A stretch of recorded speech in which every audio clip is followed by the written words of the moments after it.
Bhagavad Gita, Chapter 18, Conclusion, The Perfection of Renunciation.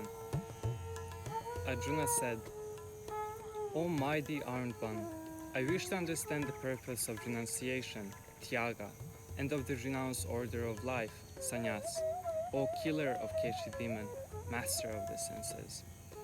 The Supreme Personality of Godhead said, the giving up of activities that are based on material desires is what the great learned man called renounced order of life, sannyas, and the giving up of the fruits of all activities is what the wise call renunciation. Some learned men declared that all fruitive activities should be given up as faulty. Yet other sages maintain that acts of sacrifice, charity, and penance should never be abandoned. O best of the Bharatas, now hear my judgment about renunciation. O tiger among men, renunciation is declared in the scriptures to be of three kinds. Acts of sacrifice, charity, and penance should not to be given up. They must be performed. Indeed, sacrifice, charity, and penance can purify even the great souls. All these activities should be performed without attachment or without any expectation of results. They should be performed as a matter of duty. That is my final opinion. Prescribed duty should never to be renounced. One who gives up his prescribed duties out of illusion is said to have renounced in the mode of ignorance. Anyone who gives up prescribed duties as troublesome or out of fear of bodily discomfort is said to have renounced in the mode of passion. Such action never leads to elevation of renunciation. O Arjuna, one who performs his prescribed duties only because it ought to be done, renouncing all material association and without attachment to the fruits, is said to have renounced in the mode of goodness. The intelligent renouncer is situated in the mode of goodness, neither hateful of inauspicious work nor attached to auspicious work, has no doubts about work. It is indeed impossible for the embodied being to give up all activities, but one who renounces the fruits of action is called one who has truly renounced. For one who is not renounced, the threefold fruits of action, desirable, undesirable, and mixed, accumulate after death. But for one who is in the renounced order of life, has no such result to suffer or enjoy. O mighty armed Arjuna, according to the Vedas, there are 5 factors for the accomplishment of all action. Now learn of these from me. The place of action, the body, the performer, the various senses, the many different kinds of endeavors, and ultimately the supersoul are the 5 factors of action. Whatever right or wrong action a man performs with his body, mind, or speech are caused by these 5 factors. Therefore, one who considers himself the only doer, without considering these 5 factors, is certainly not very intelligent and cannot see things as they are. One who is not motivated by false ego and whose intelligence is not entangled, though killing man in this world, does not kill, nor is he bound by his actions. Knowledge, the object of knowledge, and the knower are the 3 factors that motivate action. And the senses, the work, and the doer are the 3 constituents of work. According to the 3 different modes of material nature, there are 3 different kinds of knowledge, action, and performer of action. Now hear of them from me. That knowledge by which one undivided spiritual nature is seen in all living entities, though divided into innumerable forms, you should understand to be in the mode of goodness. that understanding by which one sees that in every different body there is a different kind of living entity, you should understand to be in the mode of passion. And that knowledge by which one is attached to one kind of birth as the all in all, without knowledge of truth, and which is very meager, is said to be in the mode of darkness. Action that is regulated and which is performed without attachment, without love or hatred, and without desire for fruity results, is said to be in the mode of goodness. But action performed with great effort by one seeking to gratify his desires is said to be in the mode of passion. And action performed in illusion, in disregard of scriptural injunctions, and without considering future bondage or violence or distress caused to others, is said to be action in the mode of ignorance. One who performs his duty without association with the modes of material nature, without false ego, with great determination and enthusiasm, and without wavering in success or failure, is said to be a worker in the mode of goodness. But a worker who is attached to work and to the fruits of work, desiring to enjoy those fruits, and who is greedy, always envious, impure, and who is moved by joy and sorrow, is said to be worker in the mode of passion. And the worker who is engaged in work always against the injunctions of the scripture, who is materialistic, obstinate, cheating, expert in insulting others, who is lazy, morose, and procrastinating, is said to be a worker in the mode of darkness. O winner of wealth, now please hear from me in detail of different kinds of understanding and determination according to the three modes of material nature. O son of Pritha, that understanding by which one knows what ought to be done and what ought not to be done, what is to be feared and what is not to be feared, what is binding and what is liberating, is said to be in the mode of goodness. O son of Pritha, that understanding which cannot distinguish between religion and irreligion, between action that should be done and action that should not be done, you should understand to be in the mode of passion. And that understanding by which one considers irreligion to be religion and religion to be irreligion under the spell of illusion and darkness, and who is striving always in wrong direction, O Partha, is in the mode of ignorance. O son of Pritha, that determination which is unbreakable, which is sustained by steadfastness, by yoga practice, and which thus controls the senses, life, and mind, is said to be in the mode of goodness. But that determination which holds fast to the results in religion, economic development, and sense gratification, you should understand to be in the mode of passion, O Arjuna. And that determination which cannot go beyond dreaming, fearfulness, lamentation, moroseness, and illusion, such unintelligent determination is said to be in the mode of darkness, O son of Pritha. O best of the Bharatas, now hear from me of three different kinds of happiness by which the conditioned soul enjoys and by which he sometimes comes to the end of all these stresses. That which in the beginning may be just like poison, but at the end is just like nectar, and which awakens one to self-realization, is said to be happiness in the mode of goodness.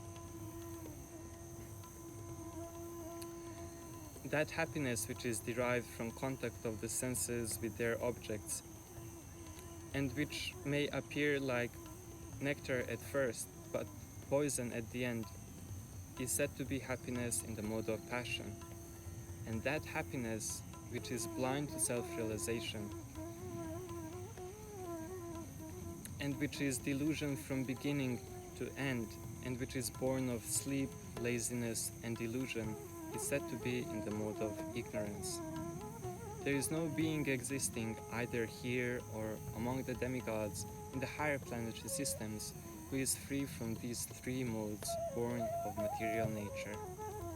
Brahmanas, Kshatriyas, Vaishyas, and Shudras are distinguished by qualities born of their own nature in accordance with the three modes of matter. O conqueror of enemies. Peacefulness, self-control, austerity, purity, tolerance, honesty, knowledge, wisdom, and religiosity. These are the natural qualities of work. These are the natural qualities by which the Brahmanas work. Heroism, power, determination, courage in battle, resourcefulness, generosity, and leadership. These are the natural qualities of work for the Kshatriyas.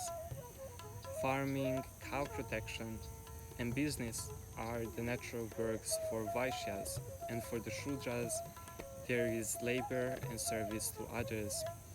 By following his quality of work, every man can become perfect. Now hear from me how this can be done.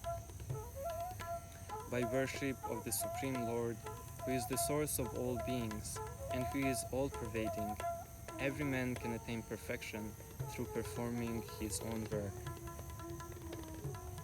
It is better to engage in one's own occupation, even though one may perform it imperfectly, than to accept another's occupation and perform it perfectly. Duties prescribed according to one's nature are never affected by sinful reactions. Every endeavor is covered by some fault, just as fire is covered by smoke. Therefore, you should not give up the work born of your own nature, O son of Kunti. One who is self-controlled, unattached, and who disregards all material enjoyments can obtain, by practice of renunciation, the highest perfectional stage of freedom from reactions. Now hear from me how this can be done. O son of Kunti, learn from me how one who has achieved this perfection can attain to the supreme perfectional stage, Brahman, the stage of highest knowledge, by acting in a way I shall now summarize. Being purified by his intelligence and controlling his mind with determination, giving up all objects of sense gratification, who is free from attachment and hatred, who lives in a secluded place, who eats little, who controls his body, mind, and power of speech, who is always in trance, and who is detached, free from false ego, false strength, false pride, lust, anger, acceptance of material things, free from false proprietorship, and peaceful, such a person is certainly elevated to the position of self-realization. When one is thus transcendently situated, he at once realizes the Supreme Brahman and becomes fully joyful. He never laments or desires to have anything. He is equally disposed towards every living being. One who is in that state attains pure devotional service unto me. I can be understood as I am, as the Supreme Personality of Godhead, only by devotional service. And when one becomes fully conscious of me by such devotion, he can enter into the kingdom of God. Though engaged in all kinds of activities, my devotees under my protection reach the eternal and imperishable abode by my grace. In all activities, just depend upon me, the Supreme Personality of Godhead, in such and work always under my protection. In such devotional service, be fully conscious of me. If you become fully conscious of me, then you will easily pass over all material obstacles by my grace. If, however, you act through false ego, not hearing me, you will be lost.